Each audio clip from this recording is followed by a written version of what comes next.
وہ مقبول لہجے میں دھیمے دھیمے بول رہا تھا، آنکھوں میں محبت کی تپش الاؤ دہکا رہی تھی۔ جذبات کا ایک سمندر موجود تھا، جانے کیا کچھ تھا، اس نے یک غلطی نظریں چرا لی تھی۔ دل کی دھڑکنیں بڑھنے لگی۔ یوں تو میری زندگی میں بہت سے خوشگوار قسم کے حادثے ہوئے ہیں، لیکن یہ جو آخری خوشگوار حادثہ ہوا ہے، یہ عشق کا حادثہ تھا، جو تم سے ہوا، سب کو چھوڑ کر صرف اور صرف تم سے۔ یہ سچ ہے کہ تم وہ پہلی لڑکی ہو جس نے پہلی ملاقات سے لے کر شادی ہو جانے کے بعد بھی بہت عرصہ تک مجھ سے سیدھے منہ بات تک نہیں کی، لیکن پھر بھی میری ہر سوچ میں ہمیشہ تم رہی، میری ہر ایک بات میں تمہاری بات ہوتی تھی فاطمہ۔ اس کے لہجے میں جنون خیز آتی جا رہی تھی۔ تم وہ پہلی لڑکی ہو جس نے آج تک میری تعریف نہیں کی، میری کسی بھی چیز کے لیے مجھے کبھی سراہا نہیں، بٹ پھر بھی میں تمہاری نظر میں اپنے آپ کو دیکھنا چاہتا ہوں۔ میرا دل تمہارے ہونٹوں سے اپنے لیے تعریف سننے کا تمنا ہے، چاہے وہ تعریف ایک لفظی ہی کیوں نہ ہو۔ مجھے تمہاری سوچ میں، تمہاری نظر میں اپنے آپ کو دیکھنے کی خواہش ہے، جانتی ہو کیوں؟ فاطمہ کی سوالیہ نگاہیں اٹھی۔ تو دھیرے سے مسکرایا، کیونکہ تمہارے دل میں کھوٹ نہیں ہے، کوئی ڈھونگ نہیں ہے، تم میں گھمنڈ نہیں ہے، تم بہت سادہ مزاج ہو۔ تمہارا دل آئینے کی طرح صاف شفاف ہے، اس میں سچائی ہے، تمہاری سوچ میں ایمانداری ہے، تمہارا کردار مضبوط ہے، صاف ستھرا ہے۔ شاید یہی خوبیاں تمہیں باقی گرلز میں سے الگ کر دیتی ہے، اور اسی وجہ سے ہی میں تمہاری طرف کھنچتا چلایا۔ میں جان گیا ہوں، دولت، شہرت، بینک بیلنس، قیمتی تحفوں کی تمہاری نزدیک کوئی اہمیت نہیں۔ ان چیزوں کے بلبوتے پر میں کسی بھی خوبصورت لڑکی قریب آرام سے چلا جاتا تھا، اور وہ بھی انہی سب چیزوں سے اٹریکٹ ہو کر میری جانب کھینچتی چلی جاتی تھی۔ لیکن تمہارے کیس میں ایسا نہیں ہو سکا، ان چیزوں کے بلبوتے پر تمہاری نزدیک میں نہیں آ سکا۔ تم نے مجھے احساس دلایا کہ یہ سب چیزیں ہر انسان کے لیے ایک جیسی اہمیت، ایک جیسی کشش نہیں رکھتی۔ مجھ سے نفرت ہونے کے باوجود تم نے مجھے کیسے قبول کر لیا یہ تو میں نہیں جانتا، لیکن اتنا ضرور جانتا ہوں کہ میری کسی چیز سے امپریس ہو کر تم نے مجھے ہرگز قبول نہیں کیا۔ فاطمہ بے اختیار سے دیکھنے پر مجبور ہو گئی۔ وہ اس کی آنکھوں میں دیکھ رہا تھا جیسے اپنی بات کی تصدیق چاہ رہا ہو۔ فاطمہ نے دھیرے سے نظریں چرا لی۔ وہ کچھ دیر سے دیکھتا رہا، پھر بہم سے مسکرایا، اس کے دونوں ہاتھ اپنے ہاتھوں میں لے لیے۔ ویسے ایک بات بتاؤ سوئٹ ہارٹ۔ وہ ذرا سا اس کی جانب جھکا۔ فاطمہ کی پلکیں اس توجہ پر لرزنے لگی، دھڑکنوں کا احتجاج بڑھنے لگا۔ تم نے شاید نوٹس کیا ہو یا نہیں، میں تم جیسا بننے کی کوشش کر رہا ہوں، بلکہ تھوڑا تھوڑا بن بھی گیا ہوں۔ دیکھا نہیں تم نے 5 وقت نماز پڑھتا ہوں، کبھی کبھی تہجد بھی پڑھ لیتا ہوں، ہر جمعے کی نماز مسجد میں جا کر پڑھتا ہوں، قبر کے عذاب سے بچنے کے لیے ہر رات کو سورۃ تبارک بھی پڑھ کر سوتا ہوں، جب بھی ٹائم ملتا ہے تو اسلامی کتاب کا مطالعہ کر لیتا ہوں۔ ویسے نیک بیوی اللہ کی بہت بڑی نعمت ہوتی ہے۔ تمہارے طفیل اتنا بدلاؤ تو آیا ہے نا مجھ میں، بدلاؤ آتا بھی کیسے نا، میری بیوی 5 وقت نمازی ہو اور میں نماز اچھا لگوں گا بھلا۔ آہل نے ہاتھ بڑھا کر اس کے سبھی گال کو چومتے، بالوں کی لٹ پکڑ کر اپنی انگلی پر لپٹی تو اس کی دھڑکنیں بے ترتیب ہونے لگی۔ وہ تیزی سے ہاتھ چھڑوا کر اٹھی اور شیشے کی وال کے پاس جا کھڑی ہوئی۔ کچھ دیر نیچے اٹھتی سمندر کی بھپری لہروں کو دیکھتی رہی، پھر گردن موڑ کر بے پناہ کشش کے حامل اس خوبرو شخص کو دیکھا اور آہستگی سے مسکرا دی۔ آہل سر جھکائے پلیٹ میں کھانا نکال رہا تھا جو فیمیل ویٹر ابھی بھی سرو کر کے گئی تھی۔ فل بلیک ڈریس کوٹ جس کے کالرز پر گولڈن اور بلیک کلر میں کڑھائی کی گئی تھی، اس پر بے حد جچ رہا تھا۔ وہ خوبصورت تھا، لیکن فاطمہ کو اس پل وہ پہلے سے بھی بڑھ کر خوبصورت لگا۔ خوشی کا بھرپور عکس اس کے دلکش چہرے پر جھلملا رہا تھا۔ اس کی شخصیت میں صحت، بے تحاشا کشش، وہ وقار بھی تھا، جاؤ جلال بھی۔ وہ کچھ دیر کھڑی سے دیکھتی رہی اور سوچتی رہی، پھر اس کے قریب آ کر بولی، اچھے لگ رہے ہیں۔ کیا؟ یہ کینڈلز؟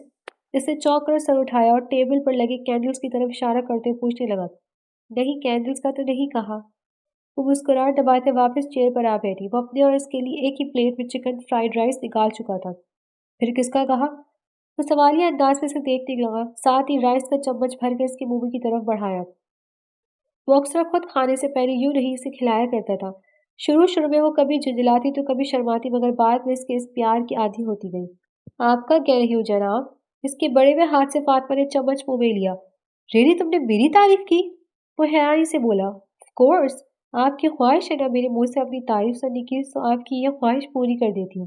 وہ کندھے اچکا کر مسکرائی۔ اوکے، پھر شروع ہو جاؤ سویٹ ہارٹ۔ وہ مسکراہٹ دباتا چمچ پلیٹ میں رکھ کر مکمل طور پر اس کی طرف متوجہ ہو گیا۔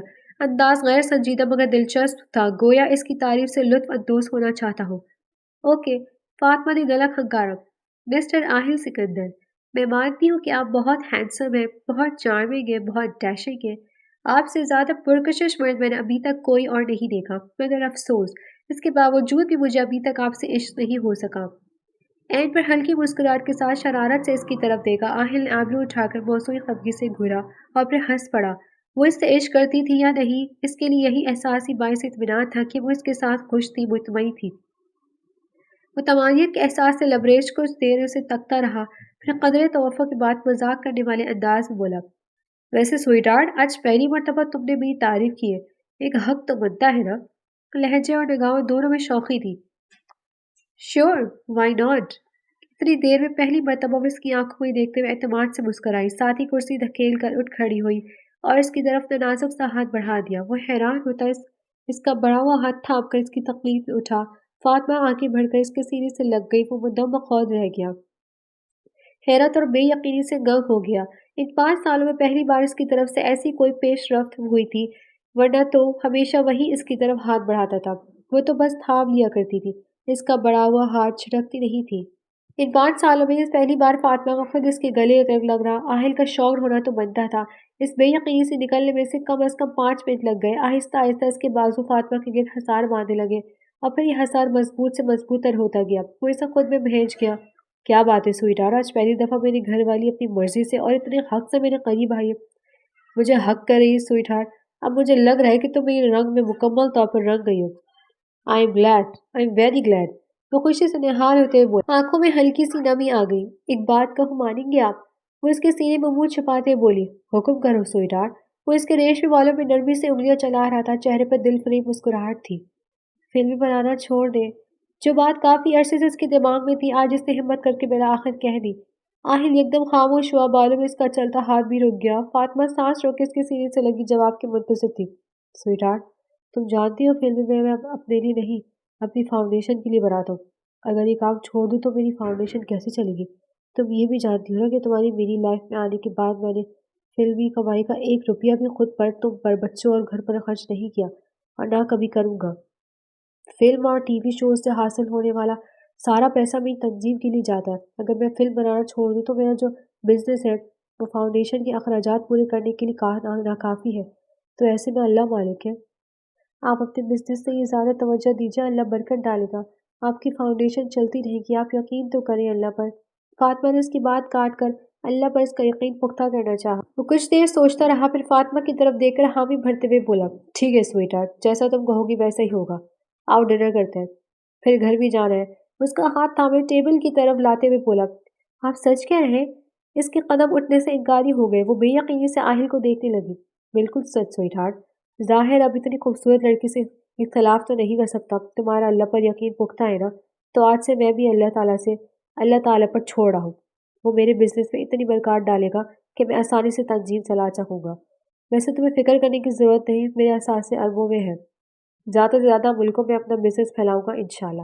صرف میری ہی نہیں، تمہاری خواجہ سرا فاؤنڈیشن اور تمہارا ہاسپٹل بھی آرام سے چلے گا۔ میں تم سے وعدہ کرتا ہوں اب کسی بھی فلم پروجیکٹ پر کام نہیں کروں گا، پروڈکشن ہاؤس مکمل طور پر امیر حسین کے حوالے کر دوں گا، ان کی مرضی وہ فلمیں بناتے رہیں یا نہیں، مگر میں نہیں کروں گا ابھی کام۔ تم نے اب کہا، اگر پہلے کہہ دیتی تو میں پہلے ہی چھوڑ چکا ہوتا، خیر آج سے میں یہ کام چھوڑ رہا ہوں۔ وہ اس کا ہاتھ اپنے مضبوط ہاتھوں میں لیتے وعدہ کر رہا تھا۔ تھینک یو سو مچ، وہ تشکر آمیز لہجے میں کہتے ہوئے مسکرائی۔ مائی پلیزر، آہل نے اس کا ہاتھ چوم کر آنکھوں سے لگایا۔ آئی تھنک اب جلدی سے گھر جانا چاہیے، دونوں شیطان ممی فاضل سکندر کو تنگ کرے ہوں گے۔ اوہ ہو سویٹ ہارٹ، میں نے ننھے منھے فرشتوں کو شیطان نہیں بولنا، آہل نے تنبیہ انداز میں ٹوکا، پہلے ڈنر تو کر لیں پھر چلتے ہیں گھر بھی۔ وہ اس کا ہاتھ پکڑ کر کرسی پر بٹھاتے بولا، اوہ ہو ڈنر تو بڑا ٹھنڈا بھی ہو گیا۔ وہ تعصب سے پلیٹ میں ٹھنڈے پڑے رائس کو دیکھ رہا تھا۔ جی بالکل، آپ کو رومانس جو ختم ہونے میں نہیں آ رہا تھا، ایسے میں کھانا تو ٹھنڈا ہونا ہی تھا۔ فاطمہ نے سارا الزام اس پر ڈالا دیا۔ لڑکی غلط بات کرو، میں نے رومانس کب کیا؟ آہل نے موسمی خفگی سے دیکھا، اور ویسے تم نے مجھے کرنے کب دیا بھلا؟ آخر میں اس کا لہجہ شریر ہوا۔ فاطمہ جھیپ گئی، چلو اور منگوا لیتا ہوں۔ آہل نے ٹیبل پر رکھا انٹرکام اٹھایا، نہیں اور مت منگوائی، اسی کو گرم کروا لیتے، رزق ضائع نہیں کرنا چاہیے۔ فاطمہ نے روکا تو عصمت نے سر ہلا کر انٹرکام پر ویٹر کو کھانا گرم کرنے کا آرڈر دینے لگا۔ اوہ ہو، میں تمہیں ایک اور اہم بات تو بتانا بھول گیا ہوں، اچانک یاد آنے پر آہل نے کہا۔ فاطمہ نے سوالی نگاہوں سے اس کی طرف دیکھا۔ احمر کا فون آیا تھا، کوئی لڑکی پسند کی ہے، اس سے شادی کرنا چاہتا ہے، پاکستانی نژاد برطانوی لڑکی ہے، ماموں مانی کی بھی اعتراض نہیں ہے، نیکسٹ منتھ منگنی کے لیے پاکستان آنے کا ارادہ ہے سب کا۔ کھانا کھاتے ہوئے اسے تفصیلات بتا رہا تھا۔ چلو اچھی بات ہے۔ فاطمہ نے مسکرا کر اپنے ہمسفر کو دیکھا جو اس کی سنگت میں خوش و خرم نحال لگ رہا تھا۔ ستاروں کی مدھم روشنی میں وہ دونوں کینڈل لائٹ ڈنر کر رہے تھے۔ آہل سکندر خان نے فاطمہ عبد الرحمن کو محبت ہو یا نہیں لیکن اس کی عادت ضرور ہو گئی تھی۔ صرف آہل ہی نہیں، وہ بھی اس کی سنگت میں خوش تھی، مطمئن تھی۔ حسب عادت وہ خود کھانے کے ساتھ ساتھ ایک ایک چمچ اس کے منہ میں ڈال رہا تھا۔ فاطمہ کبھی اپنے چمچ سے کھا رہی تھی تو کبھی اس کے چمچ سے۔ مدھم ستاروں کے بیچ سے یکدم جگمگاتا ہوا چاند نکل آیا تھا۔ فلک سے نظر آتے چاند کی روشنی اس حسین جوڑے پر پڑ رہی تھی جو کھانا کھاتے ہوئے خوش گپوں میں مگن تھا۔